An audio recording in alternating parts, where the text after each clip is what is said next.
أعوذ بالله من الشيطان الرجيم. بسم الله الرحمن الرحيم. وآت ذا القربى حقه والمسكين وابن السبيل ولا تبذر تبذيرا إن المبذرين كانوا إخوان الشياطين وكان الشيطان لربه كفورا وإما تعرضن عنهم ابتغاء رحمة من ربك ترجوها فقل لهم قولا ميسورا ولا تجعل يدك مغلولة إلى عنقك ولا تبسطها كل البسط فتقعد ملولا محسورا إن ربك يبسط الرزق لمن يشاء ويقدر إنه كان بعباده خبيرا بصيرا صدق الله العظيم.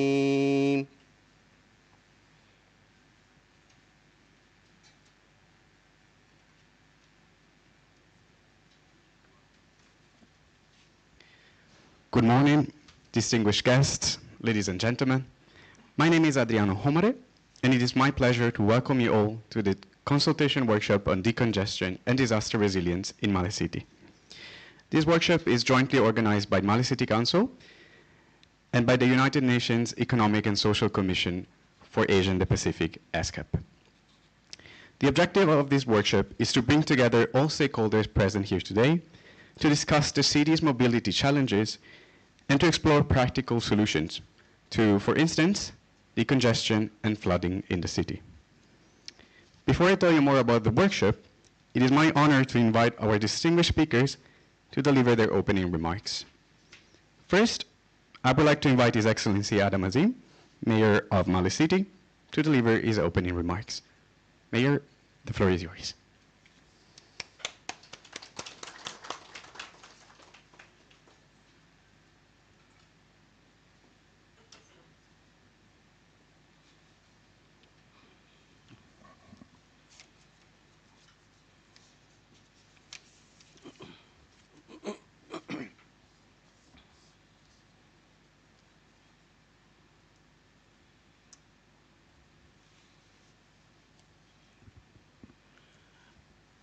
Bismillahirrahmanirrahim.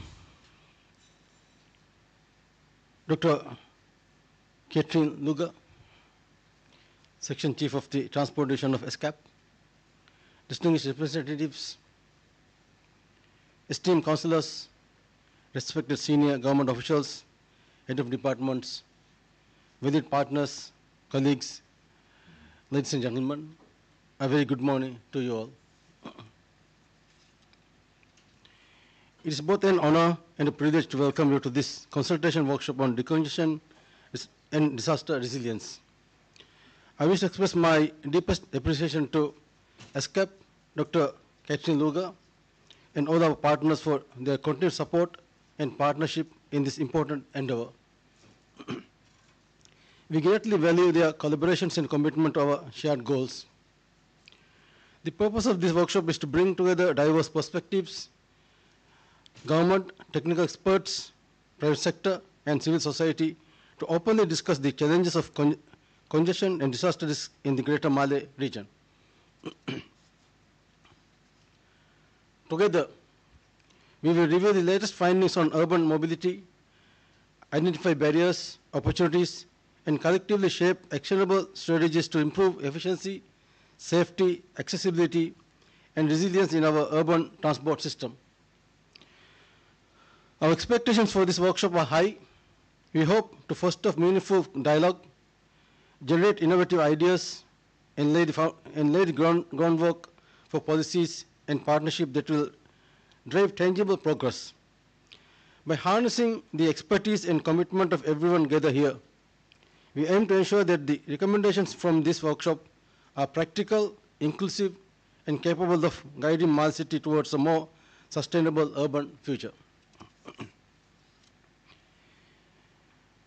As one of the world's most densely populated capitals, MaleCity faces unique urban challenges. The constant movement of people across the city reflects the growth, vitality, and economic activity of our nation. At the same time, it places significant pressure on public spaces, roads, and transport networks, underscores the need for innovative and sustainable urban solutions. Recent study shows that 64% of our limited road space is occupied by vehicles, particularly motorcycles. Road transport is responsible for 187,000 tons of CO2 emissions annually, with over 60% of these emissions originated in MaleCity. It is also the primary source of nitrogen oxides and black carbon pollutions in our city, which presents a serious public health concerns. These issues extend beyond transport. They affect accessibility, public health, and the overall quality of urban life. The Maldives has set an ambitious target to achieve net zero carbon emissions by 2030. As we express collective concerns for our trees and green spaces, it's equally important that we address the environmental impact of vehicle emissions in our city. With ESCAP's support, we recently undertook a city-wide urban mobility survey to understand how people move across the Greater Malé region. The survey collected critical data on vehicle ownership, daily travel behavior, congestions, hotspots, and pedestrian challenges. Most importantly, this data serves as the evidence-based foundation for our Rethink MaleCity initiative. This initiative is built around strategic visions: a city that moves, a city for everyone, a city that is cool, a city with character, a city that thrives, a city that is adaptable, and a city that is safe. By turning the findings of the survey into practical policies, the Council can develop targeted interventions. Together with the expertise and recommendations generated by this workshop, we will transform Malé into a safer, less congested, more environmentally sustainable, and better prepared for future growth. For our city to thrive and breathe again, it is vital that we reimagine our approach to mobility to ensure healthier, safer, and more sustainable opportunities for current and future generations. Let us aspire to leave our children a city even better than the city we inherited from our ancestors. I encourage all participants to engage in open, constructive dialogue and to share your valuable insights. Our shared success will depend on the spirit of collaboration, partnership that bring us together today. On behalf of MaleCity Council, I reaffirm our commitment to this vision. Working together, I am confident that we can build a safer, more resilient, and more vibrant city for everyone. With these remarks, I wish you all a productive workshop and look forward to the fruitful outcomes of our collective efforts. Thank you. Wassalamu alaikum wa rahmatullahi wa barakatuh.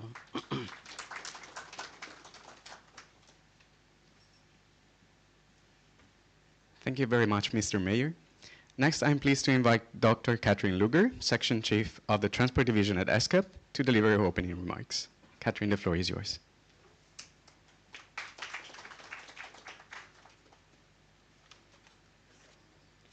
I have to make sure I give the right speech here, not again the one from the Mayor. Good morning, ladies and gentlemen. Excellency Mayor Azim, Deputy Mayor, Secretary General, distinguished councillors, senior government officials, esteemed participants, ladies and gentlemen. It is an absolute pleasure to stand before you this morning and welcome you to the consultation workshop on decongestion and disaster resilience for MaleCity. And I would like to thank Mayor Azim and the entire team of the MaleCity Council for your kind cooperation and hospitality. We've just had a chat downstairs at the arrival, and I've said this is my 4th time coming to the Maldives. The first 2 times were for holidays, so I saw a very different side of your beautiful nation, and this is the 2nd time in MaleCity, so it's an absolute pleasure to be here again. With my entire team sitting over there, Adri, Vlado, Zamath, and Soba, sort of part of the team too, if I may say. We represent the United Nations Economic Social Commission for Asia and the Pacific, the Transport Division headquartered in Bangkok. We're here today at the request of the Male'City Council to find solutions for the congestion in your city and to improve its preparedness to natural hazards, especially flooding. We work with many cities across the Asia-Pacific region who are in similar situations, and we're honored, really honored, that we're given the opportunity to support Male'City in this important endeavor. As I mentioned, I had the pleasure of visiting Male'City already in April this year for a first fact-finding, and I would like to thank many of you in this room today for giving us their precious time to explain the local situation to us. Allow me to share a few observations, and you won't be surprised to hear that they're quite similar to what His Excellency the Mayor has just mentioned. Male does face real mobility challenges. Narrow streets that are often blocked by parking and deliveries, sidewalks in poor condition or absent altogether, a growing congestion driven by the rising number of private vehicles, particularly motorbikes. Walking and cycling remain difficult due to safety concerns, heat and flooding, and the connection bridge with ChaaluMale, while vital, still needs stronger transport solutions to keep pace with the area's rapid growth. At the same time, it is absolutely crucial to recognize the meaningful steps that have already been taken. The city's bus network, run by the MTCC, already offers modern automated payment systems, for instance, and free ridership for students and seniors, and is set to expand with additional buses soon. The new e-taxi service is a strong step towards environmentally sustainable transport, and the electric minibuses in Vili Male with ramps and dedicated wheelchair space show what accessible, sustainable transport can look like here. Building on this momentum, our objective for the next 2 days is to develop a first set of recommendations based on data collected through the Urban Mobility Survey, also just mentioned by His Excellency the Mayor. I'm very pleased to say that we've collected more than 1,000 responses, and while no primary data collection is ever perfect, it gives us an excellent starting point to develop recommendations towards decongesting the city, not just today, but also for the future. Some of the measures we'll be discussing over the next 2 days might be difficult to implement. They will cost money, and they will be not easy to explain to the citizens of Male.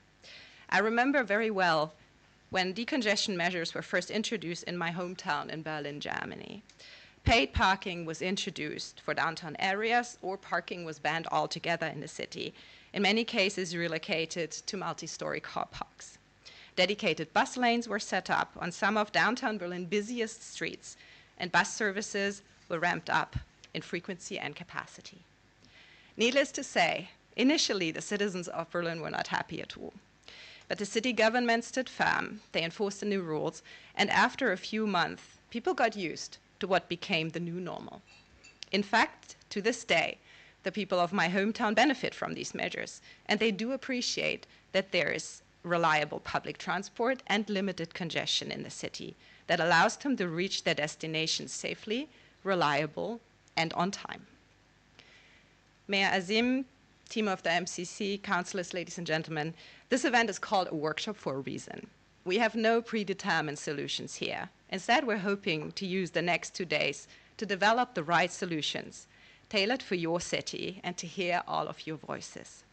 Please engage, please be creative, and please speak your mind, as we try to determine what will and will not work for Male'City, so we can leave a better city than the one you have inherited, to quote what the mayor has just said.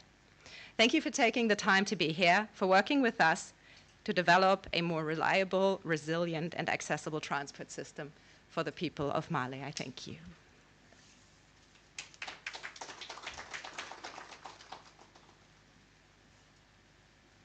Thank you very much, Catherine, for your opening remarks.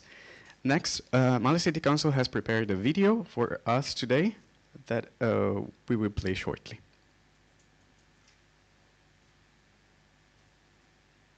When people think of the Maldives, they imagine paradise. Crystal clear waters, white sandy beaches, vibrant coral reefs. More than 1,000 islands scattered across the Indian Ocean. Every year, Visitors from around the world arrive to experience this natural wonder. Beyond the Maldives' image as a tropical paradise lies the everyday reality of Male'City, the nation's political, economic and social center, home to around 40% of the population. Built on limited land, the city must accommodate a growing population, expanding businesses and increasing transportation demands. As one of the world's most densely populated urban islands, Male'City faces mounting pressure on its limited space and infrastructure. This raises a critical question for the future. How can the city remain livable and continue to thrive as demand for mobility and urban space continues to grow? It's 7:30 in the morning. People are heading to work, students are rushing to school, businesses are opening their doors, and across the city, the same struggle begins. Finding space. Space to drive, space to walk, space to park. Male'City was never designed to accommodate the sheer number of vehicles using its roads today. As vehicle ownership has grown, public streets have increasingly become storage areas for parked vehicles. Sidewalks disappear. Pedestrians are forced onto the roadway. Intersections become bottlenecks. And journeys that should take minutes often become frustrating daily challenges. For many residents, congestion is no longer an occasional inconvenience. It has become a normal part of life. But how serious is the problem? The numbers tell a remarkable story. Let's put Male's traffic challenge into perspective. The available driving space within Male'City is just 0.308 square kilometers. That's all the space available for thousands of vehicles moving every day. By the end of 2023, vehicles occupied 82% of the road space in the Male region. Only 18% remained available for pedestrians. Think about that. More than 4/5 of public road space is now dominated by vehicles. Today, there are 119,093 active vehicles in the greater Male region. Of those vehicles, motorcycles account for 103,300. That's 87% of the entire fleet. Cars make up another 6%. Heavy and industrial vehicles account for around 1.1%. In a city where land is one of the country's scarcest resources, roads have become one of its most contested public spaces. The question is no longer whether congestion exists. The question is how much more growth the city can absorb. So how did we get here? The answer lies in a steady and relentless rise in vehicle ownership. According to customs records, more than 150,000 vehicles were imported into the Maldives between 2014 and 2024. Motorcycles account for the vast majority of those imports. For many residents, motorcycles are the fastest and most convenient way to move around the city. But every new vehicle requires something the city has very little of space. Male'City has 62,230 public motorcycle parking spaces and just 2,469 public car parking spaces spread across its 266 roads. Yet parking demand continues to grow. And the challenge is not simply the number of parking spaces available, it's where those spaces are located. People need parking near offices, near schools, near shops, near mosques, near public services. When parking isn't available where people need it, vehicles spill into roadsides, intersections, and public spaces. The result? Congestion is not only caused by moving vehicles, it is also caused by parked vehicles competing for limited urban space. And it is not just standard commuter vehicles taking up this room, but perhaps the most daunting challenge is still ahead of us, a demographic wave. Based on population data, 12,500 young people will hit the legal driving age of 18 by the year 2028. By 2032, that number jumps to 27,500 newly eligible drivers. If current ownership trends continue, this generation alone threatens to add an additional 27,500 motorcycles to these already gridlocked streets. Adding to the challenge today, 71,868 vehicles currently operate without complying with statutory roadworthiness requirements. A figure that highlights just how difficult vehicle management has become. The effects of congestion extend far beyond delays. Every vehicle on the road leaves an environmental footprint, and older vehicles leave an even larger one. Based on vehicle manufacturing dates, 33,839 active vehicles in the Greater Malé region are more than 14 years old. Many of these vehicles produce significantly higher levels of emissions. In fact, road transport generates 187,000 tons of CO2 emissions, and over 60% of that is concentrated right here in Malé City. Furthermore, road transport is the prime source of nitrogen oxide and black carbon pollution in the city. This pollution is a direct and severe public health risk. This presents a difficult contradiction. The Maldives is recognized across the world as a champion of climate action. Yet locally, transportation has become a growing source of environmental pressure. The people most affected are not only drivers, they are pedestrians, students, parents, workers, children, everyone who uses the city's streets every day. A healthier city depends on more than cleaner oceans. It also depends on cleaner air. Traffic congestion imposes not only economic costs, but also significant human consequences. Over the past 5 years, more than 16,242 traffic accidents have been reported in the Malé region, with motorcycles involved in most cases. High traffic volumes, limited road space, illegal parking, and driver frustration increase risks for riders, pedestrians, and passengers alike. As roads become increasingly overloaded, transportation becomes less safe and efficient, negatively affecting mobility, public safety, and overall quality of life. Yet, this is not only a story about challenges, it is a story about opportunity. Imagine a Malé where walking is easier, public transport is reliable, streets are safer, and public spaces are designed for people rather than parked vehicles. Through this urban mobility assessment, the Malé City Council is taking an important step toward understanding how people move and how limited urban space can be used more effectively. Together with the Rethink Malé urban strategy, the findings will support integrated planning that aligns mobility, land use, and public space management. The goal is not to move more vehicles, but to move people, creating a healthier, safer, more accessible and sustainable city for future generations. The future of Malé will be defined not by how many vehicles it accommodates, but by how well it serves its people.